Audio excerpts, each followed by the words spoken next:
네, 대선 주자들에 대해서 고영신 한양대 특임교수, 차재원 부산가톨릭대 교수, 김우석 미래전략개발연구소 부소장, 김광상 변호사 네 분과 함께 짚어보겠습니다. 안녕하세요. 어서 오십시오. 안녕하세요. 안녕하십니까.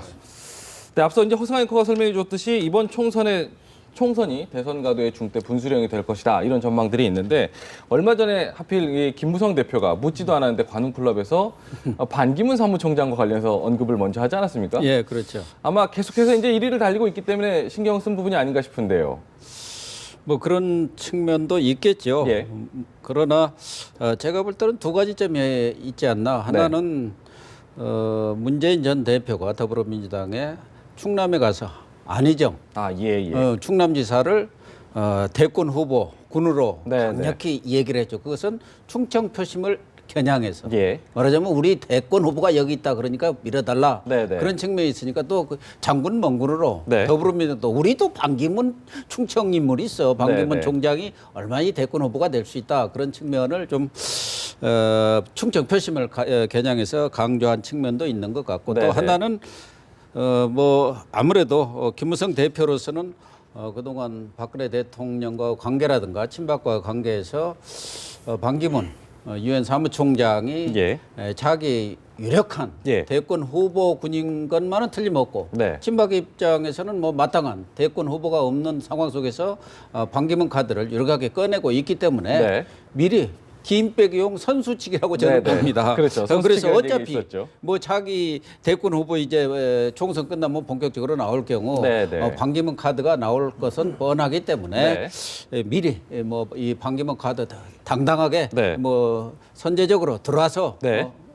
하자. 그런데 거기에다 이제 조건을 딱 견제구를 날렸지 않습니까? 예. 옥립 낙하산 이런 거 없다. 지난 네. 공천 때처럼. 뭐 그래서 민주적 절차, 당내에서 경선을 거쳐야 한다는 것을 분명히 못을 파고 났습니다. 예. 그러니까 자기의 어떤 대권 가도에 그런 그 시동을 거는 측면에서 예. 반기문까지 끌어들여서 그렇죠. 김을 좀 빼면서 네. 또 충청 표심도 이렇게 한번 해보고. 자극하는 네. 그런 양수 겸장 카드로 이렇게 발언했지 않나, 그렇게 보여집니다. 네.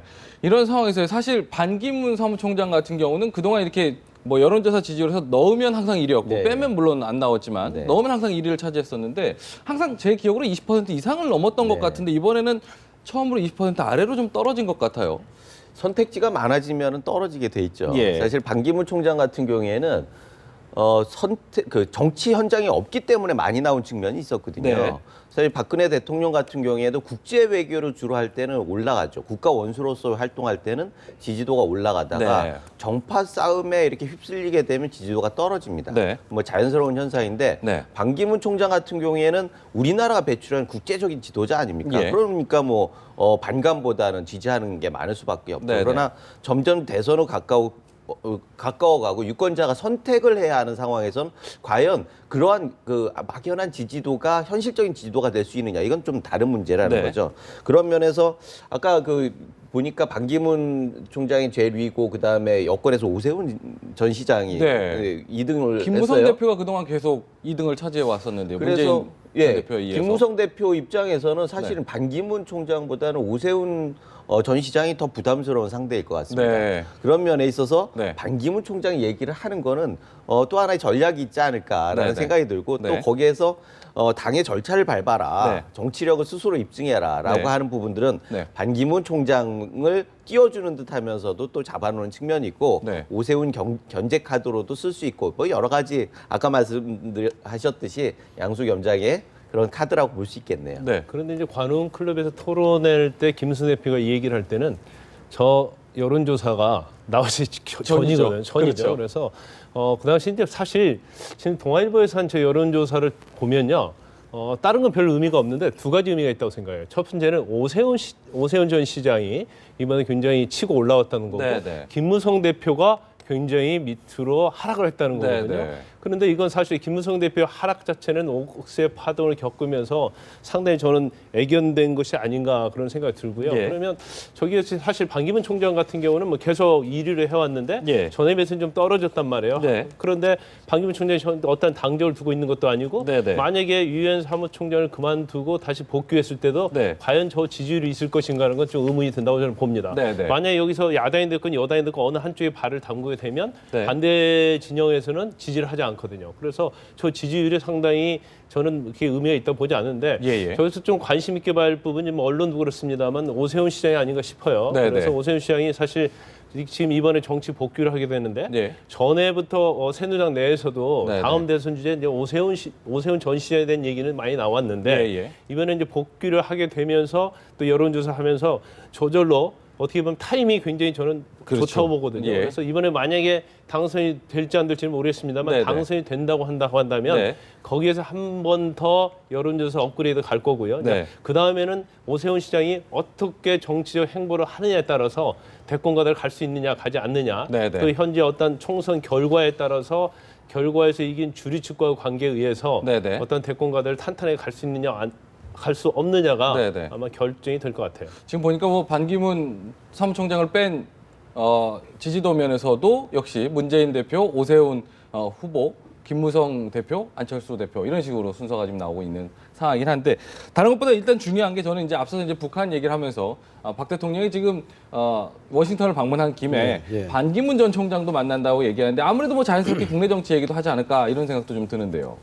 뭐 의도적으로 그렇게 말씀하시진 않겠죠. 그렇죠. 그러나 지금 이제 뭐 아시다시피 이번에 반기문 총장의 임기가 이 올해 10월까지지 않습니까? 예. 그렇기 때문에 10월 이후에 그럼 퇴임하고 난 뒤에는 뭐 어떤 좋은 구상 갖고 계십니까? 뭐 이 정도의 뭐 덕담 수준에서 이야기를 하면 네. 뭐 사실 이 두 분은 지난해 또 이 국제 마당에서 네. 두 분이서 만났을 때 이 또 반기문 총장이 새마을 운동을 아주 적극적으로 이야기를 하면서 예. 사실 어떻게 보면 박근혜 대통령이 추구하고 있는 여러 가지 그 국내 개혁이 새마을 정신하고 부합된다는 그런 좀 원격 그 사격도를 해준 측면이 있기 때문에 네. 두 분이 아마 그런 정치적인 문제를 네. 그러니까 정치적 향후 일정 문제를 그런 구체적으로 이야기하기보다는 네. 이심전심을 그냥 통하는 그런 장이 되지 않을까 생각이 네, 네. 들고요. 지금 사실 뭐 그 박근혜 대통령 입장에서는 봤을 때 이번에 김무성 그 새누리당 대표의 옥새 파동으로 사실 두 사람은 뭐 많은 분들이 이 관측하듯이 돌아올 수 없는 강을 건넜다 정치적으로. 네, 네.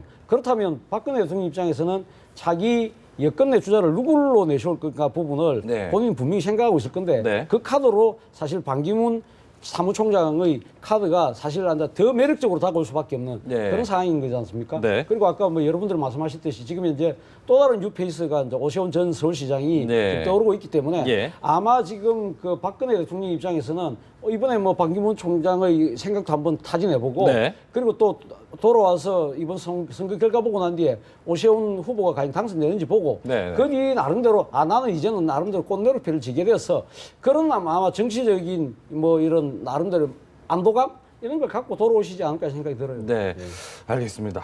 뭐 박근혜 대통령이 지금 해외에 나가 있기 때문에 뭐 이런저런 얘기들이 다 나오는데 박 대통령이 선거 기간에 지금 국내에 없는 상황도 여러 가지 선거 변수로 작용할 수 있다 이런 해석들이 좀 나오고 있더라고요. 더민주 같은 경우에는 김종인 대표가 이제 경제 실정을 좀 지적해야 되는데 막상 지적할 대상이 없어서 그렇다 이런 얘기까지 나오던데요.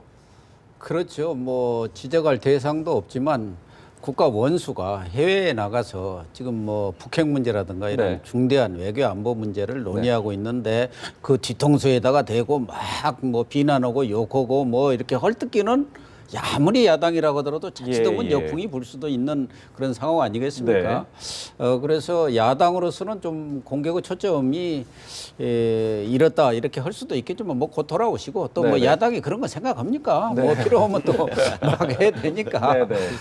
그러나 아무래도 네. 대통령이 안 계시니까 네네. 뭐 좀 기분 빠지겠죠. 예. 알겠습니다. 지금 보면은 김종인 대표가 이번 총선에서 문제는 경제야 이러면서 앞서서 계속 설명했던 현 정부의 경제 실정과 관련해서 지금 선거 전략으로 좀 내세우고 있는데 네. 강봉균 그 선대위원장이죠. 새누리당 선대위원장. 이렇게 충돌하는 부분에 대해서는 좀 어떻게 좀 생각하세요? 저는 굉장히 긍정적으로 봅니다. 네. 사실 그동안에 네. 공천 과정을 통해서 국민들도 필요했고 당도 네. 진을 뺐어요. 네. 후보들도 마찬가지고요. 그런데 실질적으로 이슈가 없어요. 네.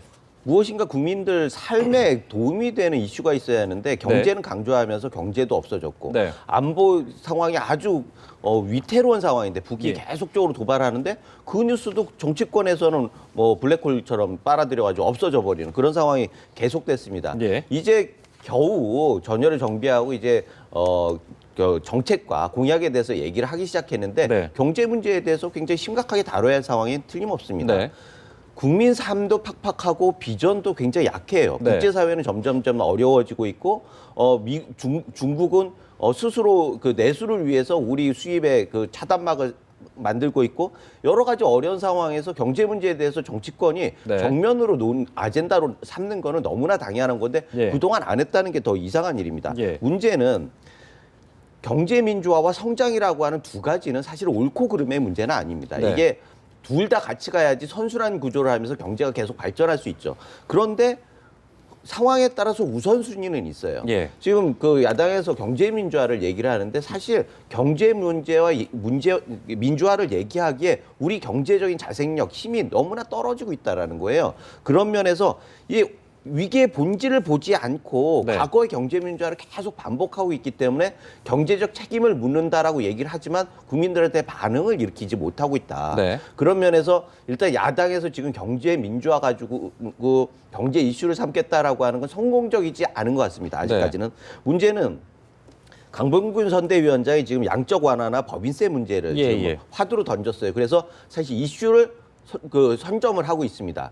이거는 굉장히 중요한 의미를 가지고 있어요. 사실 대선 때까지 그 힘은 점점 약해지잖아요. 정부의 네. 힘은 약해지는데 국민적 추동력을 만들 수 있는 건 이번 총선입니다. 총선에서 어떤 방향성이 제시됐을 때 네. 그 힘을 가지고 정책적인 일관성을 가지고 경제 정책을 끌어나갈 수 있게 되거든요. 그래서 중요한 경제적 방향은 사실 총선에서 국민들한테 물어보고 거기에 대해서 결론을 얻어내는 그런 네. 과정은 굉장히 중요한 시점이다 알겠습니다. 이렇게 보여집니다. 그 사실 야당이 이전 선거에서 항상 들고 나왔던 것은 정권 심판론이었어요. 네. 근데 정권 심판을 들고 나와서 성공하지 못했습니다. 네. 100점 100패했거든요. 이게 너무 정권 심판론 자체도 사실은 굉장히 진보다고 생각하고 있기 네, 때문에 네. 그게 가슴에 와닿지 않는 거죠. 그래서 이제 모처럼 이번에 뭐 문제는 경제라고 같지만 네. 그럼 경제 뭐가 문제냐는 그러한 구체적인 그런 것이 없다는 거죠. 가슴에 와닿는 것이 전혀 없다는 거죠. 그래서 네. 사실 김종인 대표가 선거를 지휘하면서 예. 분명히 이것은 경제 쪽으로 초점을 맞출 거다 해서 강봉균 전 의원을 선대위원장으로 하지 않았습니까? 예. 근데 강봉균 지금 새누리당 선대위원장은 양심 실용주의파예요. 예. 어떤 이론이나 표퓰리즘에서 굉장히 어떻게 보면 좋아하지 않는 그런 스타일이거든요. 네. 그래서 그 지금 현재 강봉균 선대위원장이 내놓은 것이 지금 경제 민주화에 대한 좀 비판이죠. 네. 근데 경제 민주화도 사실 지난번 대선 이후부터 계속 회자가 됐기 때문에 네. 경제 민주화의 실체가 뭐냐. 네. 거기에 대한 구체적인 것을 사실 국민들이 알지 못하거든요. 거기다 이제 강봉균 위원장이 맞불을 놓으면서 경제 민주화 이제 포퓰리즘이라고 몰아간 거예요. 예.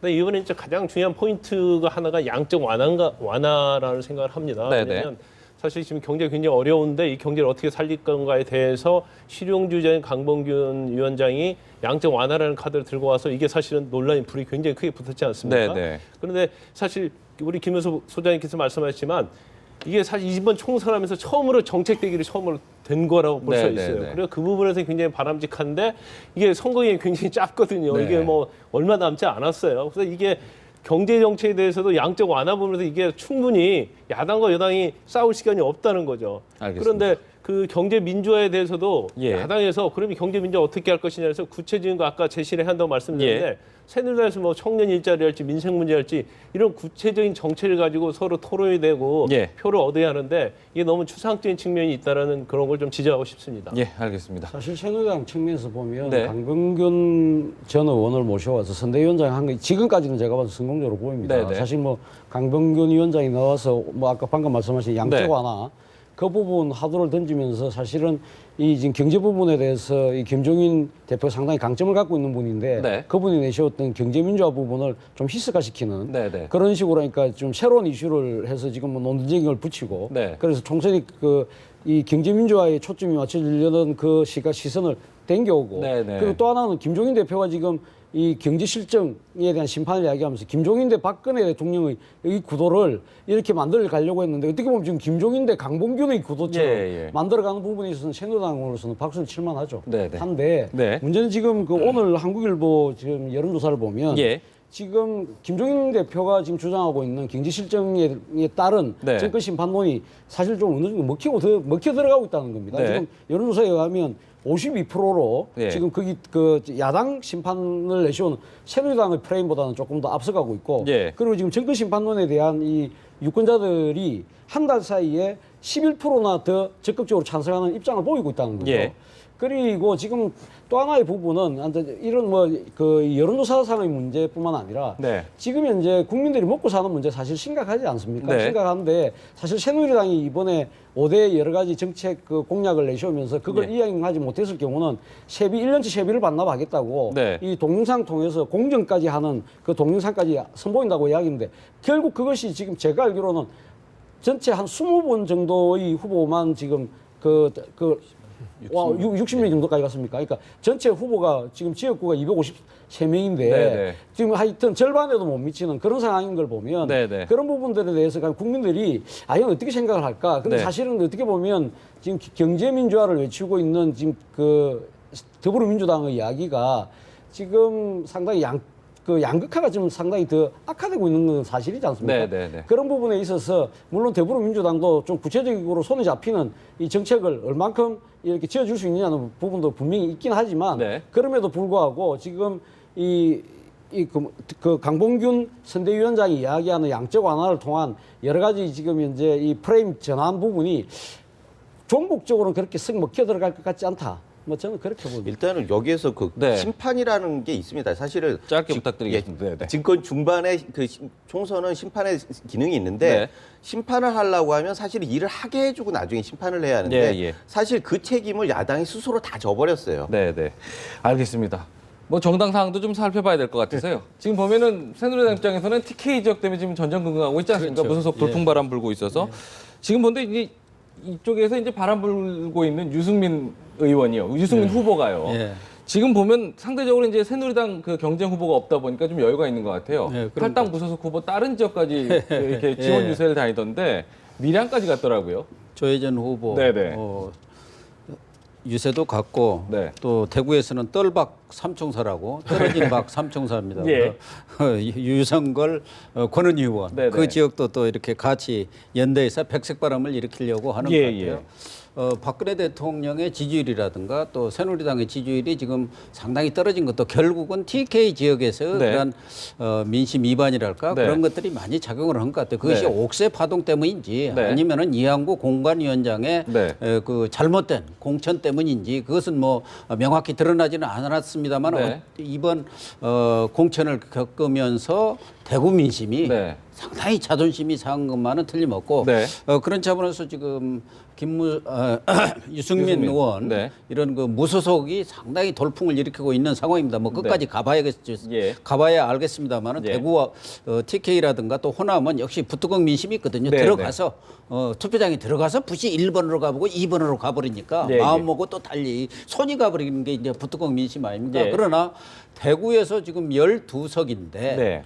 사실상 지금 한 6석 정도가 흔들리고 있어요. 네네. 특히 야당에 있어서 김부겸 전 의원은 뭐 그전부터도 상당한 뭐 그렇죠. 우세를 유지했지만 홍일학 전혀 생각지도 못했던 그 무소속입니다만 본인도 놀랐다고 할 더불어민주당에서 공천 1차로 컷오프 탈락, 당하신 분인데 거기서 지금 상당히 앞서는 그런 지지율의 결과를 가지고 와서 네네. 과연 TK 민심이 돌아선 거냐. 네네. 그럴 경우 박근혜 대통령의 입장에서는 후반 2년이 남아 있는데 예. 전통적 지지 세력이 이렇게 어떤 균열 현상을 보인다면은 네. 내임덕이 빨리 올 수도 있고 네. 친박 입장에서는 텃밭을 정치적 텃밭이 이렇게 큰 구멍이 뚫리는 그런 결과를 가져올 수가 있기 때문에 예. 아마 이 TK 민심 변화 이게 아주 관심사입니다. 네. 알겠습니다. 지금 보면은 유승민 의원이 그 동안에는 뭐 새누리당 관련해 갖고 그닥 그렇게 강하게 험하게 얘기를 하지는 않았지만 요즘 어제는 보니까는 돌아가서 대통령 주변 간신들 물리치겠다라든지 1번 찍지 말라든지 뭐 이런 얘기까지 하고 있더라고요. 좀 일단- 너무 공격이 좀 강한 게 아닌가 이런 얘기들도 네네. 있던데. 그 새누리당 공천 끝날 때까지 옥새 파동이 일어나기 전까지는 굉장히 몸을 사리고 조용히 하는데 네네. 유승민 의원 입장에서는 지금 무소속 어떻게 보면 뭐 연대를 끌고 간다고 볼 수 있지 네. 않겠습니까? 그런데 자기의 색깔을 내기 시작하는 것 같아요. 근데 네. 색깔을 내는 방법이 여러 가지 있지만 사실 박근혜 이게 간신배를 물리치겠다는 건 두 가지가 의미가 있을 수 있어요. 뭐냐면 간신배는 아마 그 친박을 의미할 가능성이 크고요. 네.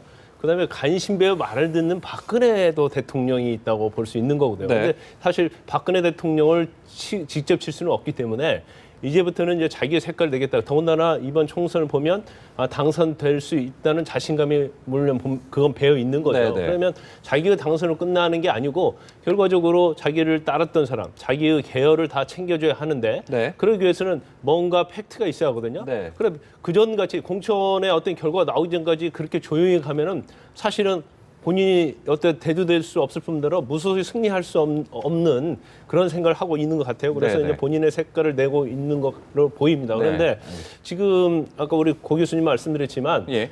TK 지역, 즉 새누리당의 텃밭이라는 TK에서 굉장히 그 콘크리트 지지율이 균열이 되고 있다는 것이 지금 보여지고 있지 않습니까? 네. 여론조사에서 특히 40대, 50대의 어떤 절대적인 지지자들이 예. 균열이 생기고 있거든요. 근데 이걸 눈여겨봐야 한다고 생각하고요. 네네. 이게 또 박근혜 대통령에 대한 국정 수행에 대한 지지도도 하락을 하고 있고 새누리당에 대한 지지도도 하락을 하고 있는 이것 자체는 사실 이전에 어떤 다른 것보다도 TK에서 지지율 하락이 굉장히 영향을 미치고 있다고 볼 수 있거든요. 네네. 그래서 이번 선거가 한 12석 중에서 과연 6석, 더군다나 또 야당이 대구에서 2석이 될 수 있는 무소속이긴 합니다만 김부겸 네네. 의원은 야당이고 홍일화 의원은 무소속이고요. 무소속이긴 네네. 하지만 또 2명이 만약에 된다고 한다면 그건 굉장히 의미가 큰 거고 네. 새누리당에서 그걸 정말 반면교사로 삼아야 한다. 네. 저는 그렇게 봅니다.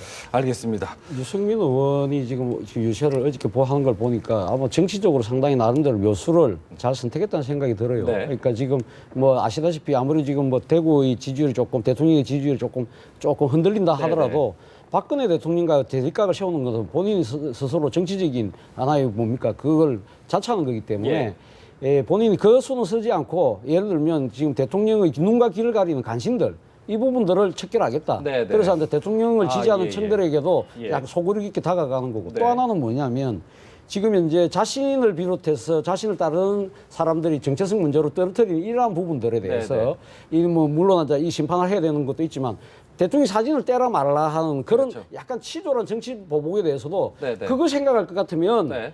대구 경제 살릴 것부터 생각하라. 네. 이 소위 말 친박들의 가행 충성, 가유불급적인 그런 정치적 오버 이런 네. 부분에 대해서 아주 그 직격탄 날림으로써 민심을 견인하는 그런 측면도 있고 네. 또 아주 가장 중요한 측면은 제가 봤을 때는 대구는 새누리당 막대기만 꽂아도 되는 곳은 아니다. 대구 민심에 대한 자존심을 건드리면서 대구 시민들이 그러니까 지금 이제 부당한 그 새누리당의 그 권력 행태에 대해서 심판을 해달라. 그렇지만 그 심판을 해주면 내가 들어가서 바로 견인하겠다. 그런 메시지를 통해서 네. 상당히 이 대구 민심에 다가가는 나름대로 잘 선택한 전략이 아닌가 생각이 들어요. 알겠습니다. 유승민 후보의 그 딸 문제와 관련해서는 하도 인기가 많으니까 사위 경선을 좀 해야 되겠다. 국민 장인이란 말까지 나온다고 하더라고요. 근데 이거 보면 한편으로는 좀 이슈가 돼서 좋긴 한데 너무 선거 가볍게 흐르는 거 아니냐 이런 지적도 좀 있긴 있더라고요. 뭐 보니까 뭐 이쁘다는 거에 대해서는 누가 뭐 이견을 네네. 제기하지는 않을 것 같은데 네네. 지금 이게 너무 외모지상주의로 가냐 그런 생각이 좀 들어요. 네. 선거에서 어떤 가족이 있고 그 가족 중에 누가 스타가 있다는 거, 네. 또 그중에서 인물이 된 사람이 선거운동하면 아무래도 낫겠죠. 그런데 네. 너무 외모지상주의로 가는 것도 좀 보기가 싫고요. 네. 이번에 또 선거 관련해서는 어떤 선거에 관한 그 동영상 지금 문제되고 있지 않습니까? 네, 네. 그래서 사실 이러한 것들이 어떻게 보면 현재 어떤 트렌드를 좀 반영한다고 볼 수는 있겠지만 네. 젊은이들이 곧단 외모에만 관심이 있고 네. 어떤 선거 정책이나 후보에 대한 관심이 없는 것 같아요. 그래서 네. 누구 딸이고 누구 딸이 뭐 스타고 누구 부인이 뭐 유명한 사람이냐. 네. 그래서 거기에 따라서 투표를 한다고 한다면 네. 이건 선거의 어떤 투표가 왜곡이 될 수 있는 거죠. 네. 그래서 그런 부분을 좀 경계를 해야 한다고 봅니다. 아니 지금 보면 요새 그런 얘기가 있잖아요. 딸을 가진 부모는 호강을 하고 아들 하나면 골방에서 죽고 네. 아들 둘이면 왔다 갔다 길거리에서 죽는다. 이런 네. 소문이 그 얘기가 있는데 사실 저도 아들 하나밖에 없는데 딸이 참 여러모로 도움이 되겠다라는 생각까지도 들어요. 네, 네. 어찌 됐든 그 연예인이 가족들 중에 연예인이 있거나 이렇게 대중적으로 인지도가 있는 사람들이 예. 있으면은 선거전에 굉장히 도움이 많이 됩니다. 네. 예를 들자면은 사실 같이 다니는 주목을 끄는 게 굉장히 어렵거든요. 네, 요새는 네. 길거리에서 정치인들이 왔다고 와가지고 같이 경청을 해주지 않습니다. 앞서서 이재용 후보 부인처럼 중전마마 입고 다니면 다들 쳐다보긴 하겠네요. 그렇죠. 네네. 일단은 뭐 그런 외모 그 모양도 그렇지만 네. 인기인이고 아주 수려한 외모라고 하면 일단은 사람들 주목도를 끌거든요. 그래서 예, 예전에 김물동 의원이 원외에 있을 때 항상 예. 당에 오면 김물동 의원 주변에 사람들이 막 모여 있었어요. 예. 왜 그런가? 김물동 의원이 미인이어서 미인이시겠지만 네. 어찌됐든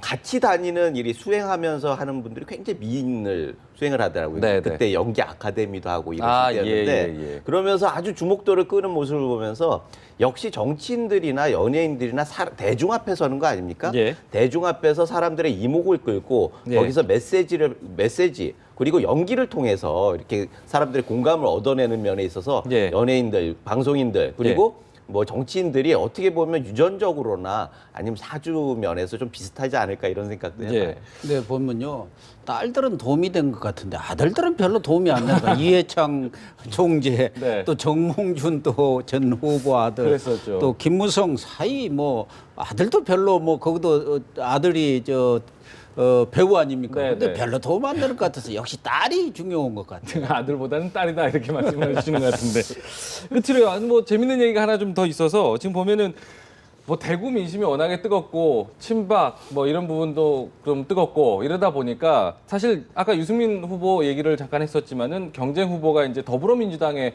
한 후보가 있지 않습니까? 뭐 대구 동굴 이승천 후보 자체도 진실한 사람이라는 표현을 좀 내세우고 빨간 표시를 좀 쓰고 이렇게 하고 있더라고요.